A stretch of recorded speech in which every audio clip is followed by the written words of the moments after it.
Hello दोस्तों, मैं खुशहाल गुप्ता स्वागत करता हूं आपका। दोस्तों, आज लौटा हूं मैं एक नया वीडियो लेकर। दोस्तों, आज मैं कक्षा 8 के छात्रों के लिए लेकर आया हूं एक ऐसा स्कॉलरशिप जो कक्षा 8 के छात्रों को आगे पढ़ाई करने के लिए, मतलब कि कक्षा 9 से 12 तक की पढ़ाई को यह बिल्कुल ही फ्री कर देगा। दोस्तों, आपने कभी ना कभी NMMS के बारे में कभी ना कभी सुना होगा। अगर दोस्तों आपने NMMS के बारे में नहीं सुना है तो मैं आज आपको इस वीडियो के माध्यम से NMMS के बारे में पूरी जानकारी दूंगा। दोस्तों, NMMS एग्ज़ाम एक स्कॉलरशिप है जो कि केंद्र सरकार के द्वारा दी जाती है। दोस्तों, NMMS एग्ज़ाम का पूरा फुल फॉर्म होता है national means cum merit scholarship. दोस्तों, इस स्कॉलरशिप को क्यों चालू किया गया और इस स्कॉलरशिप का मोटिव क्या है और यह स्कॉलरशिप किस प्रकार से भरी जाती है और इस स्कॉलरशिप का एग्ज़ाम किस प्रकार से होता है, दोस्तों यह सारी जानकारी पाने के लिए आप मेरे वीडियो में बने रहिए। दोस्तों, वीडियो को आप स्किप करके मत देखिए, नहीं तो आपको जानकारी नहीं मिलेगी और आपका स्कॉलरशिप सही तरीके से नहीं भरा पाएगा और एग्ज़ाम भी आप सही से नहीं दे पाएंगे। दोस्तों, वीडियो में बने रहने के लिए आप मेरे वीडियो को लाइक कर लीजिए और मेरे चैनल को सब्सक्राइब कर दीजिए। दोस्तों, यह वीडियो अपने दोस्तों में शेयर ज़रूर करिए। दोस्तों, बढ़ते हैं अपने कंप्यूटर स्क्रीन पर और देखते हैं किस प्रकार से स्कॉलरशिप को भरना है और इस स्कॉलरशिप को भरने का दिशा निर्देश क्या है। सबसे पहले दोस्तों हम जानते हैं राष्ट्रीय मींस कम छात्रवृत्ति है क्या। आर्थिक रूप से कमजोर छात्रों को अपनी आर्थिक तंगी के कारण कई बार अपने शिक्षा के अधिकार से वंचित होना पड़ता है। सरकार द्वारा ऐसे छात्रों को जो कक्षा 8 में अध्ययनरत हैं, उन छात्रों को माध्यमिक शिक्षा को जारी रखने हेतु प्रोत्साहित करने हेतु उद्देश्य से NMMS स्कॉलरशिप को शुरू किया गया है ताकि वंचित छात्र गरीब बच्चों को माध्यमिक और उच्च शिक्षा दी जा सके। NMMS स्कॉलरशिप के बारे में कुछ महत्वपूर्ण बातें दी गई हैं, चलिए जानते हैं। यह एक छात्रवृत्ति परीक्षा होती है। नंबर 2, इस छात्रवृत्ति योजना को मानव संसाधन विकास मंत्रालय के अंतर्गत शिक्षा मंत्रालय के स्कूल शिक्षा और साक्षरता विभाग द्वारा साल 2008 में शुरू किया गया था।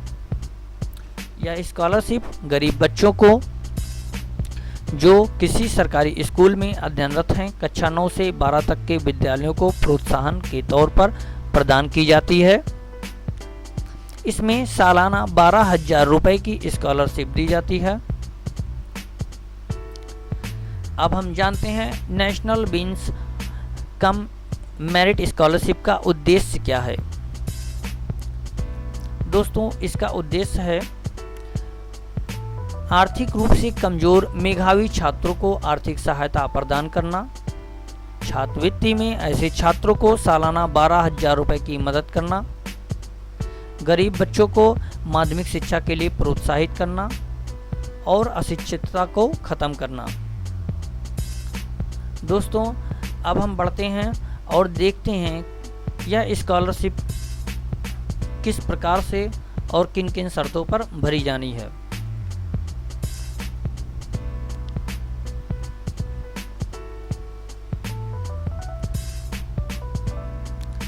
दोस्तों, राष्ट्रीय आय एवं योग्यता आधारित छात्रवृत्ति योजना परीक्षा 2023-24 की आवश्यक निर्देश यह है, इस परीक्षा में वे ही छात्र छात्राएं सम्मिलित हो सकते हैं जिन्होंने सत्र 2021 से 2022 में कक्षा 7 की परीक्षा न्यूनतम 55% अंकों के साथ उत्तीर्ण की है।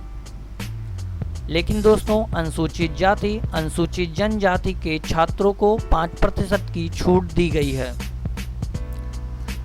नंबर 2, वर्तमान सत्र में राजकीय एवं स्थानीय निकाय अशासकीय सहायता प्राप्त विद्यालयों में कक्षा 8 में पढ़ रही वो ही छात्र छात्राएं राष्ट्रीय आय एवं योग्यता आधारित छात्रवृत्ति योजना परीक्षा 2023-24 में आवेदन कर सकते हैं। दोस्तों, इस स्कॉलरशिप में आवेदन करने के लिए आपके अभिभावक की आय 3,50,000 रुपये से कम होनी चाहिए। अगर दोस्तों आपको अपने पिता की या फिर अपने परिवार के गार्जियन की आय आपको नहीं पता है तो आप अपने पिताजी से जाकर कहिए कि आपकी आय कितनी है, तो आपको बता देंगे। दोस्तों, बढ़ते हैं नंबर 4 पे। परीक्षा का आयोजन प्रत्येक जनपद के निर्धारित केंद्रों पर ही होगा। ऑनलाइन आवेदन करने की अंतिम तिथि 24 सितंबर 2022 है। परीक्षा की तिथि 6 नवंबर 2022 को निर्धारित की गई है। नंबर 7 पर दोस्तों, अन्य पिछड़ा वर्ग, अनुसूचित जाति, अनुसूचित जनजाति, स्वतंत्रता संग्राम सेनानी के आश्रित तथा शारीरिक रूप से चुनौतीग्रस्त अभ्यर्थियों द्वारा आरक्षण संबंधी तहसीलदार या फिर सक्षम अधिकारी द्वारा निर्धारित प्रारूप पर प्रमाण पत्र आवेदन के साथ अपलोड करना अनिवार्य होगा। आरक्षण प्रमाण पत्र अपलोड न होने की दशा में उन्हें सामान्य श्रेणी के अभ्यर्थियों की भांति माना जाएगा। दोस्तों, इसमें कहा जा रहा है जो भी आरक्षित छात्र हैं उनको अपना प्रमाण पत्र अपलोड करना होगा। अगर वह ऐसा नहीं करते हैं तो उनको सामान्य छात्रों की तरह ही जनरल में मान लिया जाएगा। नीचे दोस्तों अभ्यर्थियों के लिए आवश्यक निर्देश है, चलिए देख लेते हैं। नंबर 1, इस परीक्षा में वे ही छात्र सम्मिलित हो सकते हैं, जैसा कि मैंने ऊपर बताया था, जिन्होंने 21-22 में कक्षा 7 की परीक्षा न्यूनतम 55% अंकों के साथ पास की हो। लेकिन अनुसूचित जाति अनुसूचित जनजाति के छात्रों को 5% की छूट दी जाएगी। नंबर 2, वर्तमान सत्र में राजकीय स्थानीय निकाय एवं अशासकीय सहायता प्राप्त विद्यालयों के कक्षा 8 में पढ़ रहे वो ही छात्र छात्राएं राष्ट्रीय आय एवं योग्यता आधारित छात्रवृत्ति योजना 2023-2024 में आवेदन कर सकते हैं। जवाहर नवोदय विद्यालय, केंद्रीय विद्यालय, सैनिक स्कूल, राजकीय आवासीय एवं प्राइवेट विद्यालय के छात्र छात्राएं इस परीक्षा में सम्मिलित नहीं हो सकते हैं। दोस्तों, यह ध्यान दीजिएगा, जो भी छात्र एवं छात्राएं नवोदय विद्यालय एवं केंद्रीय विद्यालय, सैनिक स्कूल, राजकीय आवासीय एवं प्राइवेट स्कूल के सभी छात्र छात्राएं आप इस परीक्षा में सम्मिलित नहीं हो सकते हैं। बाकी सभी छात्र छात्राएं सम्मिलित हो सकते हैं। नंबर 3, इस परीक्षा में चयनों उपरांत कक्षा 9 में अध्ययनरत एवं फ्रेश कक्षा 10, 11, 12 के अध्ययनरत नवीनीकरण हेतु अहल लाभार्थियों को छात्रवृत्ति क्लेम करने हेतु www.scholarship.gov.in नेशनल स्कॉलरशिप पोर्टल पर अपना डाटा स्वयं अपलोड करना होगा। दोस्तों, यह कहा जा रहा है कि जिन छात्रों ने कक्षा 8 में यह परीक्षा उत्तीर्ण कर ली है और अब वह कक्षा 9 में पहुंच गए हैं, तो उन्हें अपना स्कॉलरशिप लेने के लिए www.scholarship.gov.in की पोर्टल पर जा कर के आपको अपना सारा डाटा अपलोड करना होगा। यह डाटा विद्यालय के प्रधानाचार्य एवं जिला विद्यालय निरीक्षक अपलोड किए गए डाटा को ऑनलाइन सत्यापित करेंगे। तभी आपका छात्रवृत्ति आपके खाते में आएगा। दोस्तों, यह डाटा आपको हर साल जब आप कक्षा 9 में पहुंचेंगे तब अपलोड करना है। फिर उसके बाद कक्षा 9 को पास करके आप कक्षा 10 में पहुंचेंगे तब अपलोड करना है। कक्षा 11 में पहुंचेंगे तो आपको फिर से एक बार अपडेट करना है, और फिर जब आप कक्षा 12 में पहुंचेंगे तो आपको फिर से अपडेट करना है।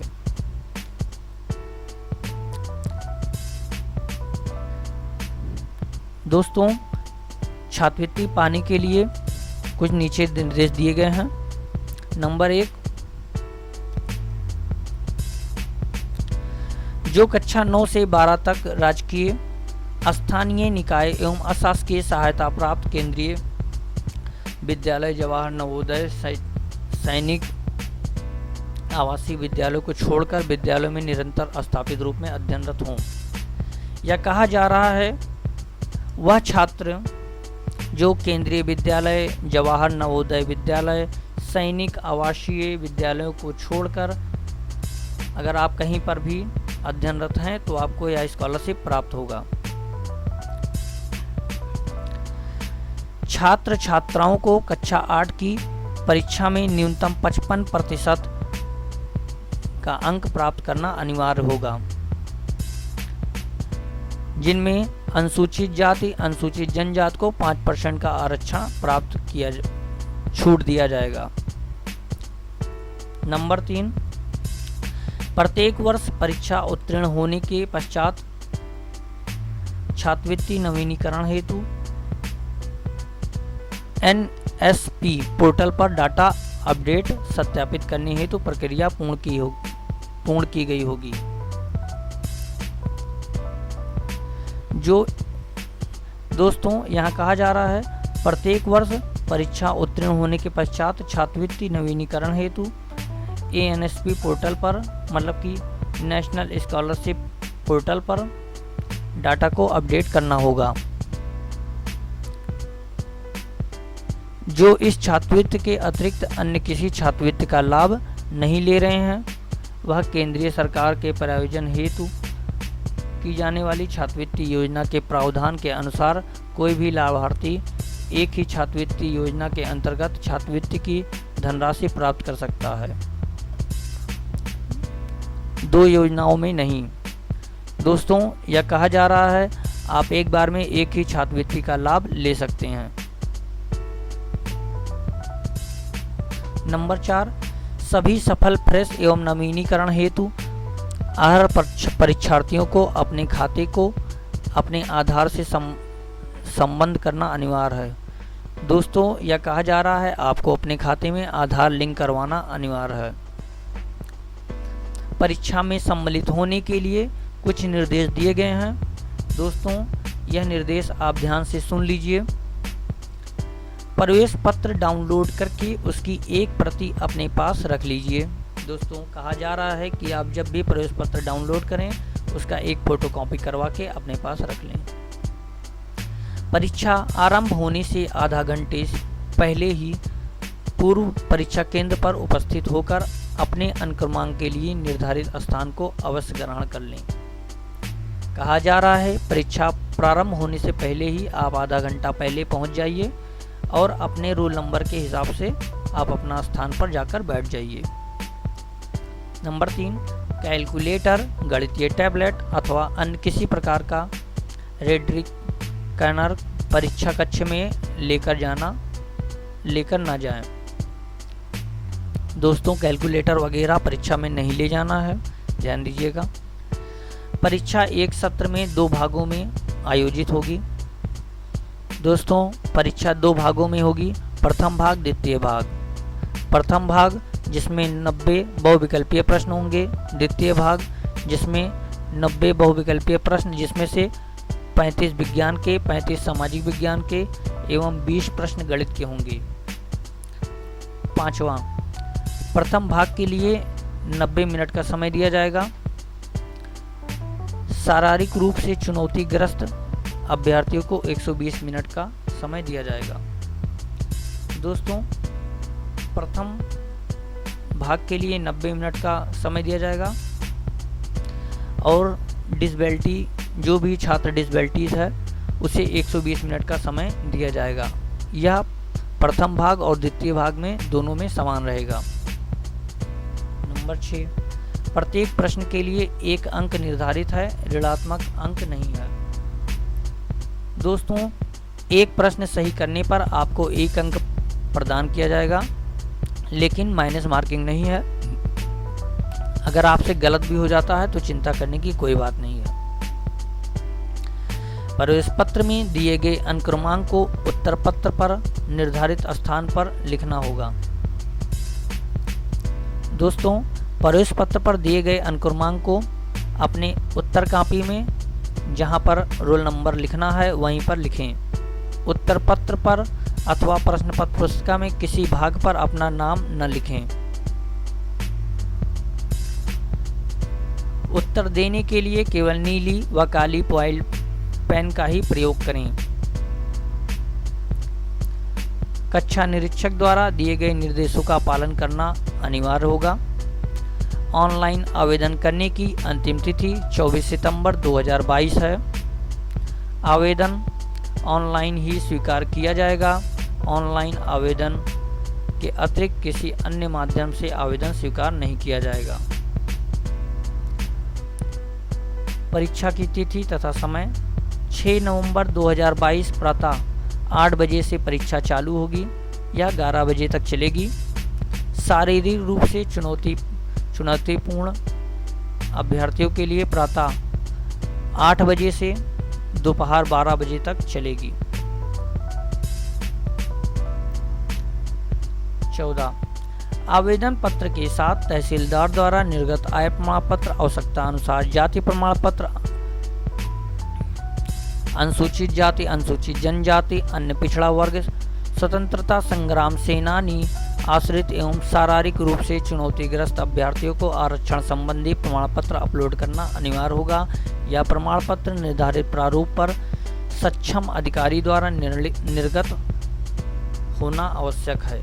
यदि आरक्षित जाति वर्ग अभ्यर्थी अपने जाति का प्रमाण पत्र स्वतंत्रता संग्राम सेनानी, आश्रित एवं शारीरिक रूप से चुनौतीग्रस्त अभ्यर्थी अपने आरक्षण संबंधी प्रमाण पत्र अपलोड नहीं करते हैं तो उन्हें सामान्य वर्ग में माना जाएगा। नंबर 15, शारीरिक रूप से चुनौतीग्रस्त अभ्यर्थियों का प्रमाण पत्र 3 विशेषज्ञों की सहमति से, जिसमें से एक संबंधित रोग का विशेषज्ञ होगा, द्वारा निर्गत होना चाहिए। यह प्रमाण पत्र जनपद के CMO द्वारा प्रति हस्ताक्षरित होना चाहिए।